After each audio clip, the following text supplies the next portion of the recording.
BNR gold and diamonds తరుగు తక్కువ బంగారం ఎక్కువ ఇప్పుడు మన వైజాగ్లో.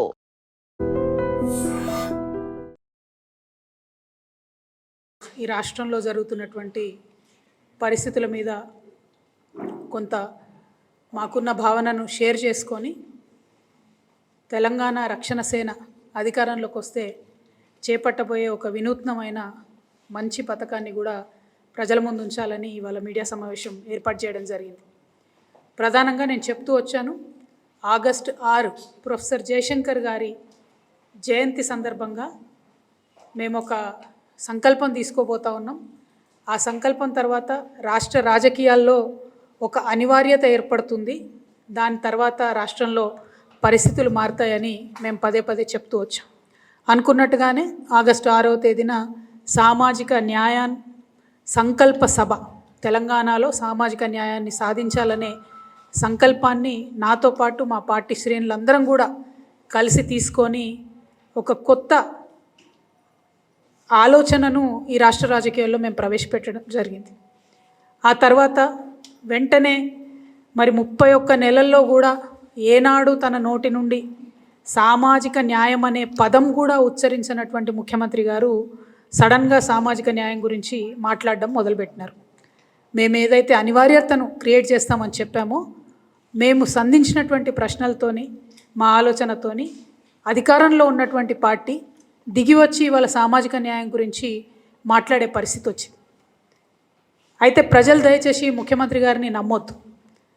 ఎందుకంటే సామాజిక అన్యాయం అనబోయి ముఖ్యమంత్రి గారు సామాజిక న్యాయం అన్నారని నేను బలంగా నమ్ముతున్నా. పాపం ఆయన ఒక్క పదం తేడా వేసిండు అన్నట్టు. సామాజిక అన్యాయం చేస్తున్నారు రేవంత్ రెడ్డి గారు. ఎందుకంటే వారు నేను ఇవాళ సూటిగా ప్రశ్నిస్తూ ఉన్నాను, ఎక్కడుంది మీ సామాజిక న్యాయం మంత్రివర్గంలో?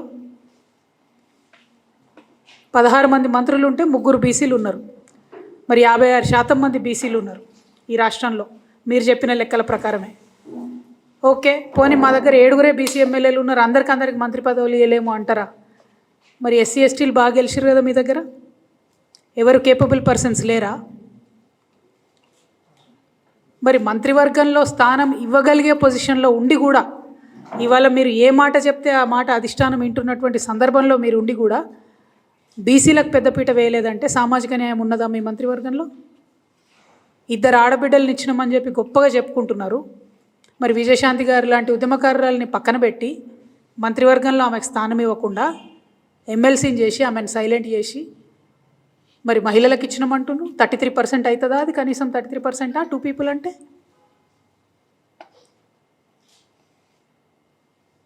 మీరు మొన్న చైర్మన్స్ ఇచ్చిండ్రు, అడ్వైజర్స్ ఇచ్చిండ్రు. అడ్వైజర్స్లో ఇవాళ ప్రజల్ని నేను రిక్వెస్ట్ చేస్తున్నా, ఈ విషయం బాగా గమనించాలి. ఎందుకంటే మేకవన్య పులిలాగా రేవంత్ రెడ్డి గారు ఇవాళ సామాజిక న్యాయం అని మాట్లాడుతూ ఉన్నారు. ఆయన కప్పుకున్న మేకతోల్ని చూసి మనం నమ్మవద్దు. ఈ రాష్ట్రంలో 2 అడ్వైజర్స్ను ఒక రోజు వేసిండ్రు, వి హనుమంతరావు గారిని, శివధర్ రెడ్డి గారిని.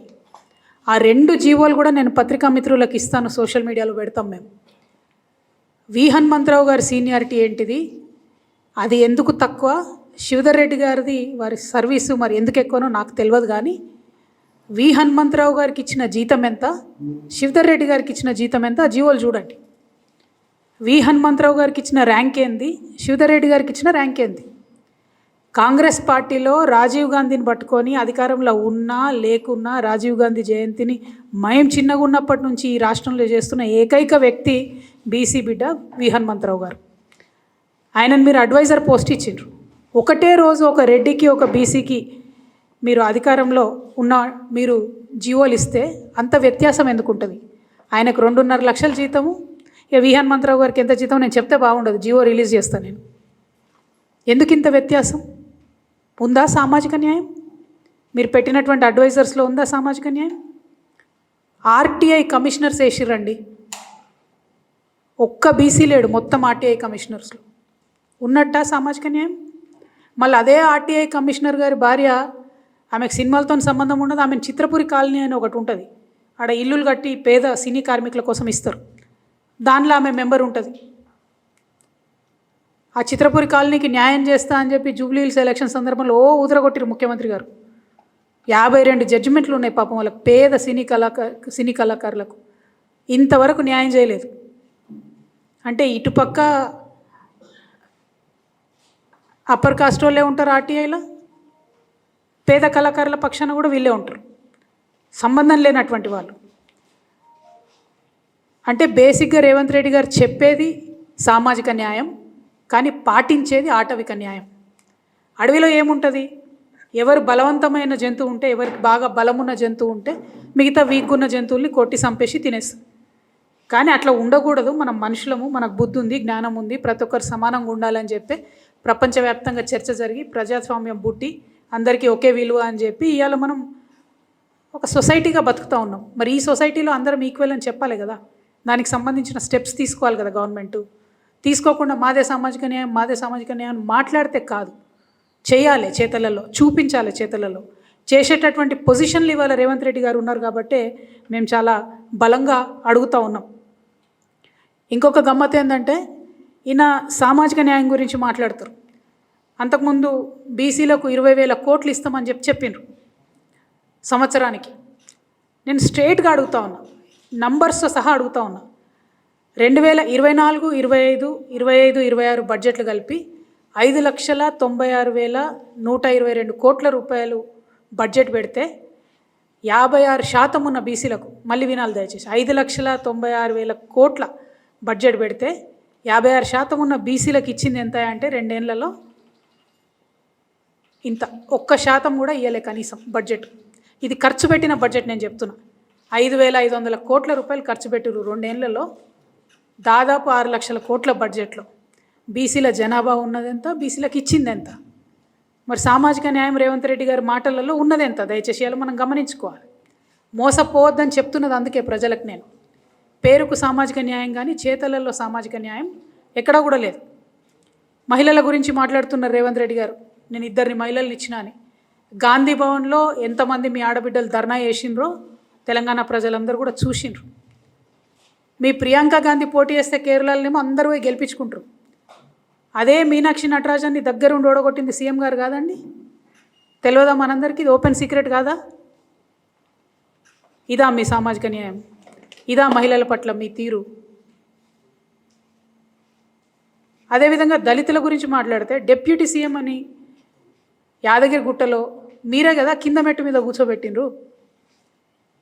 వంశీ ఎంపీ ఉంటే కనీసం ఆయనకు పుష్కరాలకు కూడా ఇన్విటేషన్ కూడా ఇవ్వలేదు కదా. ఇదా సామాజిక న్యాయము? బీసీ మంత్రులు ఉన్నారండి, మా ముదిరాజ్ ముద్దుబిడ్డ వాకిటి శ్రీహరి, ఆయనను పొంగులేటి గారు ఎట్లా అవమానపరిచిరో చూడలేదా? పేపర్లు ఇసురుకోవటలేదా?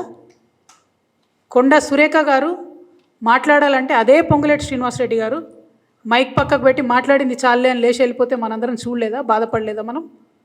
ఒక ఆడబిడ్డ, ఒక బీసీ బిడ్డ, సీనియర్ నాయకురాలు, ఇన్ఫ్యాక్ట్ పాలిటిక్స్లో పొంగులేటి కన్నా సీనియర్ కొండా సురేఖ గారు, ఆమెను ఎట్లా అవమానం చేశారో తెలంగాణ సమాజం అంతా చూడలేదా? ఇదేనా సామాజిక న్యాయం అంటే? మరి ఎస్టీలకు చూద్దాం. లంబాడా మినిస్టర్ లేనటువంటి క్యాబినెట్ ఇంతవరకు లేదు ఉమ్మడి ఆంధ్రప్రదేశ్ చరిత్రలో, ఒక్క మీది తప్ప. మైనార్టీలు చూద్దాం. 2 ఏళ్ళను మొత్తుకున్నా నేను, మైనార్టీ మినిస్టర్ లేడు అంటే మొన్న అజరుద్దీన్ గారికి ఇచ్చిండ్రు.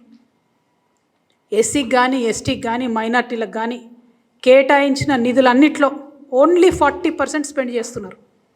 మరి మిగతా డబ్బంతా ఎక్కడ పోతుంది? ఇంకా గమ్మత్ ఏంటంటే కాంగ్రెస్ పార్టీలో క్రమశిక్షణ చర్యలు తీసుకుంటారు. అప్పర్ కాస్ట్ వాళ్ళు మాట్లాడితే ఒక రకం చర్యలు ఉంటాయి, బీసీలు ఎస్సీలు మాట్లాడితే ఇంకో రకం చర్యలు ఉంటాయి. ఇది వాస్తవం కాదా? చూస్తలేము అందరం. ఇంకా ఏం సామాజిక న్యాయం గురించి మాట్లాడుతున్నారు మీరు? ఎట్లా నమ్మాలో తెలంగాణ ప్రజలు మిమ్మల్ని? నేను అందుకే చెప్తా ఉన్నా, రేవంత్ రెడ్డి గారు సామాజిక న్యాయం గురించి మాట్లాడడం అంటే మేకవన్నే పులిలాగానే, నేతి బీరకాయలో నెయ్యి ఎంత ఉంటుందో రేవంత్ రెడ్డి గారి మాటలలో సామాజిక న్యాయం కూడా అంతే ఉంటుందని దయచేసి బీసీ ఎస్టీ ప్రజలు కూడా గమనించుకోవాలని నేను కోరుతున్నా. ఇదంతా ఒక లెక్క అయితే ఇలా మొత్తం దేశమంతా కూడా మన తెలంగాణ గురించి కథలుగా చెప్పుకుంటున్నారు. ఎట్లా అంటే అనగనగా ఒక సీఎం ఉండేనట, ఆ సీఎం 7 అన్నదమ్ములట. పొద్దుగాన లేచి ఈ 7 కూడా 7 దిక్కులు వేటకోతారట. ఎవరికి ఎక్కువ ఎక్కడ భూములు కనబడితే ఆ రోజు సాయంత్రం వచ్చి మళ్ళీ కూర్చొని ఇగో నేను గిడ 500 కబ్జా పెట్టినా, నువ్వు గిడ 200 కబ్జా పెట్టినావు అని ఇలా మొత్తం రేవంత్ రెడ్డి గారి 7 బ్రదర్స్ 7 దిక్కులలో ఉన్న మొత్తం భూమాతను కూడా చెరబడుతున్న పరిస్థితి.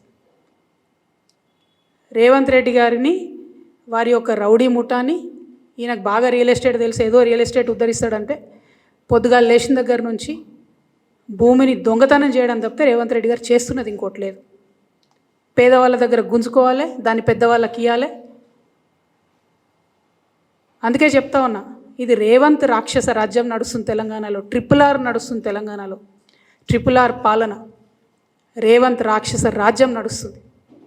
ఇంకా కామెడీ ఏంటంటే, మనకు పాతకాలంలో అడ్వర్టైజ్మెంట్లు వస్తుండే, సబ్బు కొంటే అగ్గిపెట్టె ఫ్రీ అని, buy 1 get 1 ఫ్రీ అని. అట్లా ఒక్క రేవంత్ రెడ్డి కోటేస్తే 7 అన్నదమ్ములు ఫ్రీ మనకు, కుటుంబ సభ్యులు ఫ్రీ మనకు, ఓటుకు నెట్టు కేసులో ఉన్న ఉదయ్ రెడ్డి ఫ్రీ మనకు, వేం నరేందర్ రెడ్డి ఫ్రీ మనకు, పొంగులేటి కోటేస్తే కొడుకు ఫ్రీ, శ్రీధర్ బాబు కోటేస్తే తమ్ముడు ఫ్రీ, బట్టి కోటేస్తే వాళ్ళ కుటుంబ సభ్యులు ఫ్రీ. ఏంది ఇది? ఇంతమంది రాజ్యాంగేతర శక్తులు, 200 మంది ముఠా నడుస్తుంది పరిపాలన. నేను బాధతో చెప్తా ఉన్నా ఈ విషయం. ఓ పేద దళితుడు ఉంటే, పేద బీసీలు ఉంటే, వాళ్ళకి ఎప్పుడో నిజామో ఇందిరమ్మనో ఇచ్చినటువంటి ల్యాండ్ని ఇలా రాబందుల్లా లాక్కుంటున్నారు. 30,000 ఎకరాల అసైన్డ్ ల్యాండ్ దాదాపుగా లాక్కున్నారు రేవంత్ రెడ్డి గారు. నేను ఇవాళ ఛాలెంజ్ చేస్తూ ఉన్నా ముఖ్యమంత్రి గారు, మీకు చిత్తశుద్ధి ఉంటే, మీరు నిజంగా సామాజిక న్యాయం చేయాలనుకుంటే, మీ మేనిఫెస్టోలో చెప్పినట్టుగా అసైన్డ్ ల్యాండ్ల మీద యాజమాన్య హక్కులు ఇవ్వండి. ఈ రాష్ట్రంలో ఉన్న దళితులు, బీసీలు వాళ్ళకు ఆల్రెడీ అసైన్ ల్యాండ్లు మీరు ఇవ్వలే. పివి నరసింహారావు గారి టైంలో ఆయన ఇందిరమ్మను ఒప్పించి మెప్పించి కొంత ఇచ్చిండు. నిజాం ఉన్నప్పుడు ఆయన ఇనాం ల్యాండ్లు కొన్ని ఇచ్చిండు. వాటిని మీరు రెగ్యులరైజ్ చేయండి, వాటి మీద యాజమాన్య హక్కులు ఇవ్వండి. అవి ఇవ్వకుండా ఏ ప్రాజెక్ట్ అని చెప్పినా అందులో గుంజుకునేది ఫస్ట్ అసైన్ ల్యాండ్లే. మొన్న వికారాబాద్ పోయి కొట్లాడినాం మేము, 80% అసైన్ ల్యాండ్స్ డైరెక్ట్గా లాక్కున్నది ప్రభుత్వం. మొన్న వెలుగుమట్లకు పోయి కొట్లాడినాం, అందరూ పేదవాళ్ళే. బాధతో చెప్తున్నా, నేను ఉట్టిగా చెప్తలేను. ఇవాళ తెలంగాణ వ్యాప్తంగా ఉన్నటువంటి మేధావులందరినీ కూడా నేను చేతులు జోడించి వినమ్రంగా నమస్కరించి ఆలోచించమని కోరుతా ఉన్నా. ఎందుకంటే తెలంగాణ రాష్ట్రం కోసం కొట్లాడినప్పుడు మనం ఒక విప్లవాత్మకమైనటువంటి మార్పు కోసం కొట్లాడినాం. ఏందది? Nothing short of a state అని చెప్పినాం మనం. హైదరాబాద్ ఫ్రీ జోన్ చేస్తా అంటే ఒప్పుకోలే, హైదరాబాద్ యూనియన్ టెరిటరీ అంటే ఒప్పుకోలే, రాయల్ తెలంగాణ అంటే ఒప్పుకోలే. మా రాష్ట్రం మాకు కావాల్సిందే అని పట్టుబట్టి కూర్చున్నాం కాబట్టి అలా రాష్ట్రం వచ్చింది. అంటే అట్లా బలంగా అనుకొని ఏదన్నా అంశాన్ని సాధించాలనుకుంటే అది సాధ్యమవుతుంది. ఇవాళ ఈ రాష్ట్రంలో సామాజిక న్యాయం జరగాలంటే, ఒక లెవెల్ ప్లేయింగ్ ఫీల్డ్ అందరికీ ఉండాలంటే, ఈ రాష్ట్రంలో ఉన్న మేధావి వర్గాన్ని అంతా కూడా ఆలోచించమని నేను కోరుతా ఉన్నా. మరొక్క మారు ఈ రాష్ట్రంలో భూ పంపిణీ జరగాల్సిందే.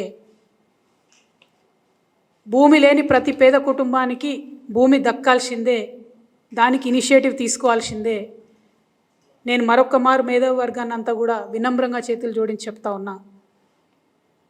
ఈ రేవంత్ రెడ్డి గారికి, రియల్ ఎస్టేట్ వ్యాపారం చేసే రేవంత్ రెడ్డి గారికి భూమి అంటే ఆయనకు ఒక ట్రాన్సాక్షన్ కావచ్చు, కానీ నా పేద బీసీ ఇంటి ఆడబిడ్డకు భూమి అంటే ఒక emotion.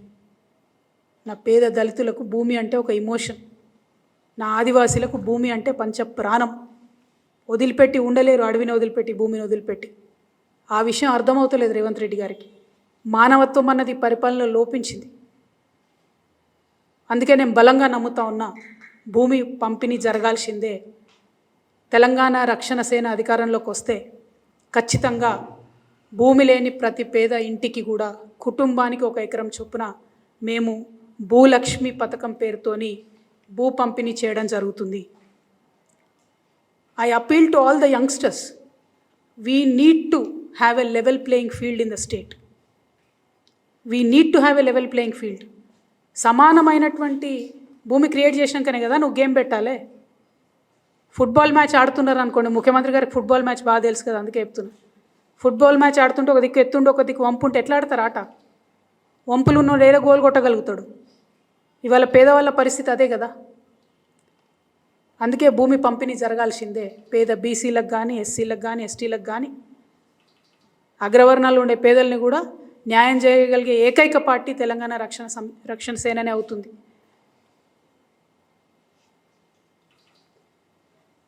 I want to appeal to all the youngsters. Just imagine you are playing a monopoly game. If there are 4 players, and you have different rules for all 4 players. You tell the 2 players that for first half an hour you can't buy anything. Don't you think there is a disadvantage to the 2 players who cannot buy anything in the first half an hour? I'm sure you understand this analogy. That's why I'm telling you this. When TRS is taking a drastic decision like redistributing the land, please do not jump to a negative conclusion. Think from a point of view where there is no level playing field. How do you create it? How do you create an egalitarian society? Think about that. Mere politics is not enough. If social justice has to be achieved in this state or in this country, land redistribution is one of the major ways in which it can be achieved. Telangana Rakshana Sena firmly believes in it, and that is why today we are launching a scheme called Bhulakshmi. We are launching a scheme called Bhulakshmi once TRS comes into power. And right now we are demanding the Congress government that you give land rights, ownership rights to the people with assignment lands. You start the distribution. We will support you as an opposition. You please start the distribution. నేనే అధికారంలోకి వచ్చేదాకా ఆగాలి, అప్పటివరకు పేదలు పేదగా ఉండాలి అనట్లే. కాంగ్రెస్ ప్రభుత్వం భూ పంపిణీ కార్యక్రమం మొదలు పెడితే మొదటి వరుసలో నిలబడి మేమే పంపిణీ చేస్తాం. ఎట్ ద సేమ్ టైం భూములు లాక్కోవాలని వస్తే మాత్రం గుత్పలు అందుకొని మేమే ముంగటుంటాం. నేను చెప్తా ఉన్నా, మా దళిత ఇంటి ఆడబిడ్డలు నేను అప్పీల్ చేస్తున్నా, ఎవరైనా మీ భూమికి కన్నెత్తి చూస్తే గుత్ప పట్టుకొని రెడీగా ఉండుర్రి. ఎవరు వస్తారో నేను చూస్తా. అడిగేటోళ్ళు లేరు అనుకుంటున్నారు, కుదరదు అట్లా. రేవంత్ రెడ్డి గారికి వాళ్ళ కుటుంబ సభ్యులకు 100 ఎకరాల భూమి ఉంది. అఫీషియల్గా 20 ఎకరాల భూమి చూపిస్తారు. 20 ఎకరాలు ఉన్నోడికి 1 ఎకరం ఉంటేంది లేకుంటేంది అనిపిస్తుంది. కానీ మనకు అట్లా కాదు కదా. 1 ఎకరం లేనటువంటి పేదల గురించి వాళ్ళు నేను అప్పీల్ చేస్తూ ఉన్నా, వాళ్ళ గురించి మాట్లాడుతూ ఉన్నా. సామాజిక న్యాయ సాధన జరగాలంటే ముందు భూమి ఉండాల్సిందే. అందరూ కూడా నాకు తెలిసి రైతు బిడ్డలే, అందరూ కూడా గ్రామాల నుంచి వచ్చినటువంటి వాళ్ళే, మా మిత్రులంతా, పత్రికా మిత్రులంతా. ఒక గ్రామంలో పరిస్థితి ఇమాజిన్ చేసుకోండి. భూమి లేనివాడికి ఎంత విలువ ఉంటుంది, భూమి ఉన్నవాడికి ఎంత విలువ ఉంటుంది. పిల్లనియాలంటే ఏం అడుగుతారు? ఇల్లుందా, భూమి ఉందా, జాగుందా అని అడుగుతారు. ఆ విలువ ఉండద్దా? సామాజిక గౌరవం ఉండద్దా? దానికోసం నేను ప్రయత్నం చేస్తూ ఉన్నా. దయచేసి ఈ విషయాన్ని అర్థం చేసుకోవాల్సిందిగా మా మేధావర్గాన్ని అప్పీల్ చేస్తూ ఉన్నా. నేను సామాజిక న్యాయం జరగాలి తెలంగాణలో అంటే అది పొలిటికల్ స్లోగన్ కాదు, విప్లవాత్మకమైన గుణాత్మకమైన మార్పు కోసమే తెలంగాణ రక్షణ సేన ముందొచ్చింది. దానికోసం ప్రయత్నం చేస్తుంది. ముఖ్యమంత్రి గారు, మీరు సామాజిక అన్యాయం చేస్తున్నారు, దాన్ని సరిచేయండి. బడ్జెట్లో సరిచేయండి, పొజిషన్స్లో సరిచేయండి, 42% రిజర్వేషన్ కోసం సరిచేయండి. మీరు బాగా సామాజిక న్యాయం అంటున్నారు కదా, పోదాం పండి ఢిల్లీకి, మరి అడుగుదాం మోడీ అంకుల్ని 42% రిజర్వేషన్ బిల్లు పాస్ చేయమని. అవి చేయలేకపోతే మీరు చెప్తున్న మాటలు మోసమని తెలంగాణ సమాజం గుర్తించాలని చెప్పి నేను కోరుతూ, మరి భూలక్ష్మి పథకం కోసం మా ఆడబిడ్డలంతా కూడా ఆలోచన చేయాలి. మీ ఆడబిడ్డగా సమాజంలో గౌరవం సాధించాలంటే ప్రతి కుటుంబానికి కనీస ఆస్తి ఉండాలి, 1 ఎకరమన్న జాగు ఉండాలని బలంగా నమ్మే వ్యక్తిగా నేను ఈ పథకాన్ని ప్రవేశపెడతా ఉన్నా. మీ అందరి సంపూర్ణ మద్దతు, ఆశీర్వాదం తెలంగాణ రక్షణ సేనకు ఉంటుందని చెప్పి భావిస్తున్నా. Thank you. జై తెలంగాణ.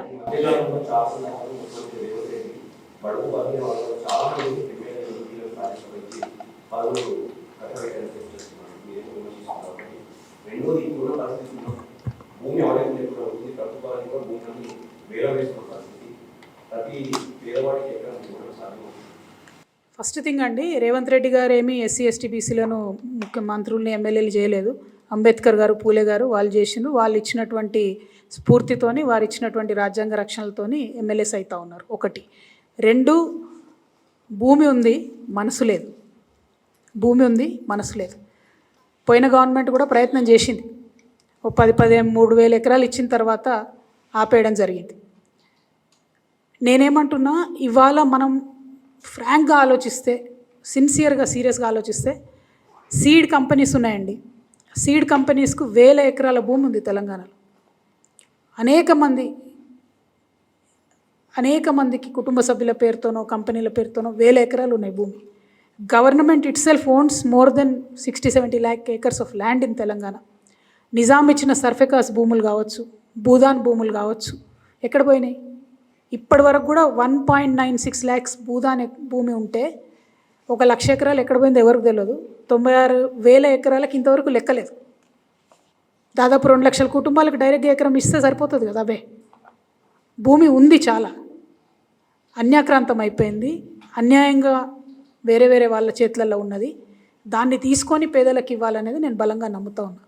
ఈ ఆలోచనతోనే బెంగాల్లో జరిగింది, ఈ ఆలోచన కేరళలో జరిగింది. జమీందారీ సిస్టమ్ రద్దు చేయబడ్డది. పదే పదే నెహ్రూ గారి గురించి చెప్తారు కదా రేవంత్ రెడ్డి గారు. ఆయన ఫస్ట్ 5 year ప్లాన్లో పెట్టిందే అది. ల్యాండ్లెస్ పువర్కి ల్యాండ్ పోవాలి, ఓనర్షిప్ రావాలి, వచ్చిన తర్వాతనే దేశం అభివృద్ధి చెందుతుంది అని. సామాజిక న్యాయం జరగాలి, ప్రతి ఒక్కరికి పార్టిసిపేషన్ చేసేటటువంటి కాన్ఫిడెన్స్ రావాలి అని అంటే నిజంగా ఒక్క సెకండ్ ఆలోచిద్దాం. యాజ్ హ్యూమన్ బీయింగ్స్ ఒక అర్ధగజం భూమి ఉంటే, ఒక గుంట భూమి ఉంటే ఎంత కాన్ఫిడెన్స్ ఉంటుంది. నేను ఉట్టిగా నిర్ణయం తీసుకోలేదండి. దాదాపు 2 నుంచి 3 వేల మంది మహిళలతో ఇంటరాక్ట్ అయ్యి, పేద మధ్యతరగతి అగ్రవర్ణాల్లో ఉన్న పేదవాళ్ళతో అందరితో ఇంటరాక్ట్ అయిన తర్వాత వాళ్ళని అడిగిన నేను ఏం కావాలి అంటే, మేము రేపు చచ్చిపోతే మమ్మల్ని ఏడగాలేయాలి, 6 అడుగుల భూమి లేదు మాకు అని బాధపడుతున్న పరిస్థితి నేను చూసిన. అట్లా అనేకమైన అంశాలు చూసిన తర్వాత, చాలా రిపోర్ట్ స్టడీ చేసిన తర్వాత, ల్యాండ్ అవైలబిలిటీ చెక్ చేసిన తర్వాత, పాసిబిలిటీ చెక్ చేసిన తర్వాత మాత్రమే నేను ఈ ప్రపోజల్ పెడతా ఉన్నాను. 1 acre 1 family ఇవ్వగలుగుతాం. ఉంది ల్యాండ్, ఇచ్చే మనసు ఉండాలి. రేపు మేము వచ్చిన తర్వాత పరిపాలన అమ్మ మనసుతో జరుగుతుంది కాబట్టి అందరికీ కూడా, పేదవారందరికీ ఖచ్చితంగా దొరుకుతుంది. ఎందుకంటే గౌరవం ఇవ్వాలి, గౌరవం రావాలి అంటే ల్యాండ్ ఓనర్షిప్ ఉండాల్సిందే.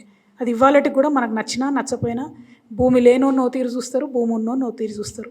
అది ఊర్లో అయినా సిటీలో అయినా ఎక్కడైనా విలువ అనేటటువంటిది, సామాజిక విలువ అనేది ఆస్తిపాస్తులతో చూస్తారు. ఆ ఆస్తిని క్రియేట్ చేద్దామని నేను ప్రపోజల్ చేస్తాను. గవర్నమెంట్ ముందు, ప్రజల ముందు, మేధావుల ముందు ఈ ప్రపోజల్ పెడుతున్నాను. మా పార్టీ నుంచి ఈ అంశాన్ని సీరియస్గా తీసుకుంటాం. రేపటి నాడు అధికారంలోకి వచ్చినాక దాన్ని అమలు చేస్తామనే మాట ఇస్తా ఉన్నా తెలంగాణ సమాజానికి. Thank you. జై తెలంగాణ. అంటే పదే పదే జరిగిపోయిన అంశాలు చెప్తూ చేయాల్సిన అంశాలను పక్కన పెడుతున్నారు రేవంత్ రెడ్డి. నేను వారిని కోరేది ఒకటే, మీరు న్యాయం చేయాలనుకుంటే నేను ఇందాక చెప్పినట్టు బీసీలకు న్యాయం చేయండి, ఎస్సీలకు న్యాయం చేయండి, ఎస్టీలకు న్యాయం చేయండి, ముస్లిమ్స్కి న్యాయం చేయండి. మాలాగా సబలగా ఉన్నటువంటి మహిళలం, మమ్మల్ని మేము టేక్ కేర్ చేస్తాం, మాతో పాటు సమాజాన్ని కూడా మేము టేక్ కేర్ చేస్తాం. కాబట్టి మా గురించి ముఖ్యమంత్రి గారు అంత రంది పెట్టుకోవద్దు. వారి విషయాలు వాళ్ళు చూసుకోవాలి. వారి 7 అన్నదమ్ములు, వారు చేసే వేట, వారు చేసే భూ దొంగతనం అవి బంద్ పెట్టుకోవాలని చెప్పి మాత్రం నేను ముఖ్యమంత్రి గారిని డిమాండ్ చేస్తా ఉన్నాను. ముఖ్యమంత్రి గారి కుటుంబం భూ దొంగలు అంటున్నా నేను, భూ దందాలు అంటాను, భూ దొంగలు అంటున్నా. ముఖ్యమంత్రి గారి కుటుంబం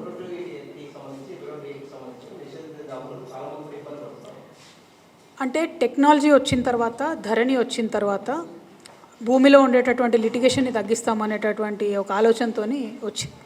కానీ అప్పుడు ధరణి మిస్యూజ్ అయింది, ఇప్పుడు భూభారతి కూడా మిస్యూజ్ అవుతుంది. అదేవిధంగా పొంగులేటి శ్రీనివాసరెడ్డి గారు 22Aలో 1 కోటి ఎకరాలు ఉన్నాయంటే ఆయన మీరు అప్లికేషన్ పెట్టుకుంటే చాలు 3 రోజులలో చేస్తామని చెప్తున్నారు. కానీ చాలా మంది పేదవారికి అయితే ఇబ్బంది అవుతున్న మాట వాస్తవం. మమ్మల్ని కూడా అనేక మంది అప్రోచ్ అయిన మాట కూడా వాస్తవం. సో 22A అనేటటువంటిది భూమి కొట్టేసే సరికొత్త కాంగ్రెస్ పార్టీ స్కీమ్ అని చెప్పి నేను బిలీవ్ చేస్తూ ఉన్నా. అంతకుముందు ధరణిలో సరి చేస్తామని చెప్పారు. ధరణిలో డిస్ప్యూట్స్ దాదాపు 5 to 7% కూడా లేకుండే. సడన్గా 1 కోటి ఎకరాలకు ఎట్లా పెరిగింది? ఇది వీళ్ళది వేస్తున్నటువంటి కొత్త స్కీము. భూ దొంగతనం చేయడానికి వాళ్ళు వేసుకుంటున్న రాచబాట అని నేను నమ్ముతున్నా. తక్షణమే దాన్ని సాల్వ్ చేయాలని కూడా డిమాండ్ చేస్తాం. Thank you. జై తెలంగాణ.